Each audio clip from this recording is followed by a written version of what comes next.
Saludo cordialmente al doctor Froilán Ceballos y a mis compañeros y me permito presentarme. Soy el maestro Alejandro Fitzmaurice Caluni para presentar y abordar el tema del capítulo 2 de la disertación doctoral que tiene como título el uso de metodologías activas en el nivel superior. Sin más preámbulos, comenzamos. Bueno, lo primero que hay que decir es que este capítulo 2 comenzó o inició con el diagnóstico, que básicamente como tal y como se puede leer, fue identificar las teorías prácticas que determinan el por qué los profesores de la institución omiten el uso de las metodologías activas. Como quizás se podrá recordar, en la institución a la cual me refiero, tiene como norma, tiene como regla que los profesores utilicen las metodologías activas para la consecución de prácticas de competencias profesionales, algo que, como se podrá ver a continuación, no se está logrando del todo, pero pasamos a la siguiente fase. Pasamos a la fase del procedimiento. En primera instancia, aquí es importante reconocer que se comenzó esta fase con el plan de recolección de datos siguiendo las enseñanzas, la metodología de Ceballos Herrera en el año 2024. ¿Quiénes participaron en esta investigación? En primera instancia, alumnos de la Escuela de Comunicación de la institución, docentes, por supuesto, y la figura del asesor pedagógico, una profesional, un especialista que ingresa a las clases para evaluar y observar diferentes aspectos de la enseñanza del profesor, una figura que nos pareció de lo más relevante. En cuanto a los instrumentos, se reconoce que se utilizó únicamente la entrevista. Por supuesto, entrevista a los estudiantes, a los docentes y al asesor pedagógico. ¿Por qué la entrevista? En buena medida porque ya nos encontrábamos en periodo de exámenes, de tal manera que la observación participante no tenía mucho sentido, puesto que estaban en exámenes y no se desarrollaban las clases de manera normal o regular. De tal forma que se entendió, se escogió la entrevista como un medio idóneo para obtener información también siguiendo los consejos de un autor como Álvarez Gallú en el año 2003. Asimismo, se reconoce que las entrevistas y el plan se tuvo que reelaborar con la asesoría del doctor César Cardeña hasta en 3 ocasiones, de tal manera que estas entrevistas se realizaron hacia finales de abril y principios de mayo del presente año 2024.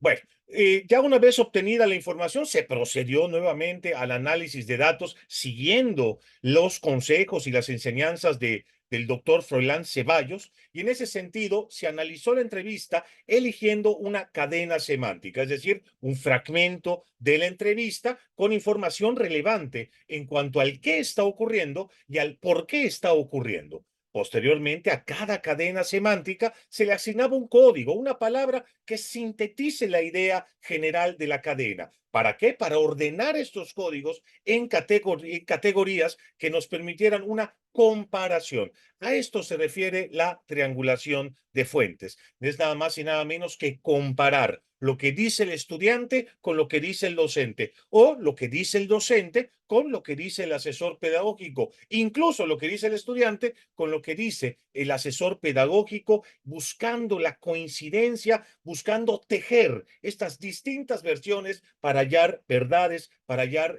información fidedigna. Además, esto se comparó con lo que decían diferentes teóricos y especialistas que vivían circunstancias semejantes, similares, que ayuda a llegar indiscutiblemente a una solidez teórica más importante.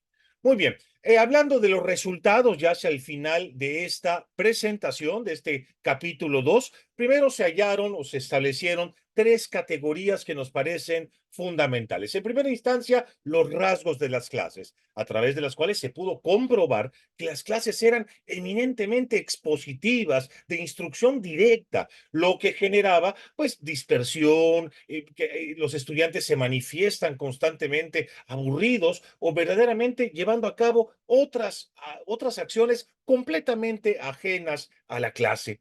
En cuanto a los roles, conductas y actitudes docentes, pudimos hallar también que los profesores profesores consideran que la exposición o la instrucción directa es el medio idóneo para enviar información, también se asumen como los responsables del aula y esa responsabilidad necesariamente deriva en la exposición. También existe esta creencia de que la exposición sigue siendo el medio idóneo y que verdaderamente eso permite conectar con los estudiantes.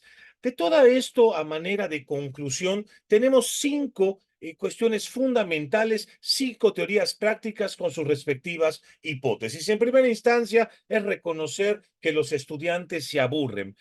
¿Por qué? Porque el profesor no promueve la participación. Esta sería nuestra primera teoría práctica. De tal manera que nuestra primera hipótesis en ese sentido es que si el profesor promoviese la participación, pues ciertamente los estudiantes participarían más, dejarían de aburrirse en alguna o en buena medida. La segunda conclusión a mí nos parece interesantísima. Los profesores generan clases expositivas de instrucción directa porque, aquí tenemos nuestra segunda teoría práctica, consideran que deben ser transmisores de información. Y bueno, ciertamente, si ellos dejaran de considerarse transmisores de la información, pues ciertamente también dejarían de generar clases meramente expositivas. Aquí también es importante replantearnos cuál debe ser la función del docente en las aulas en el siglo XXI. La tercera conclusión también nos parece interesante y es que los profesores utilizan mayormente la exposición porque carecen de suficiente entrenamiento en el uso de metodologías activas. Claro que hay formación docente, el problema es que esa formación docente también se otorga de manera expositiva y saben de exposición, pero no nos animamos a enseñarles de metodologías activas. La cuarta conclusión también es sumamente importante. Los profesores consideran que la exposición es el medio idóneo porque permite conectar con los estudiantes y compartir experiencias. Y bueno, ciertamente si realmente quisieran conectar con los estudiantes y compartir experiencias, entenderían que la exposición es el menos idóneo de las estrategias. Por supuesto, hay otras estrategias que permitirían lograr esto con mayor claridad. Y la quinta y última conclusión con la cual también termina este video es que los profesores utilizan la exposición, muy importante esta teoría práctica, porque considera que así cumplen con su función docente. De esta forma, podemos también hacer la hipótesis de que si verdaderamente entendieran cuál es su función docente en el siglo XXI, los profesores utilizarían otras metodologías. De esta forma concluimos esta breve exposición del capítulo 2, la cual me despido sin dejar de agradecer el favor de su atención. Muy buenos días, muy buenas tardes o muy buenas noches. Saludos.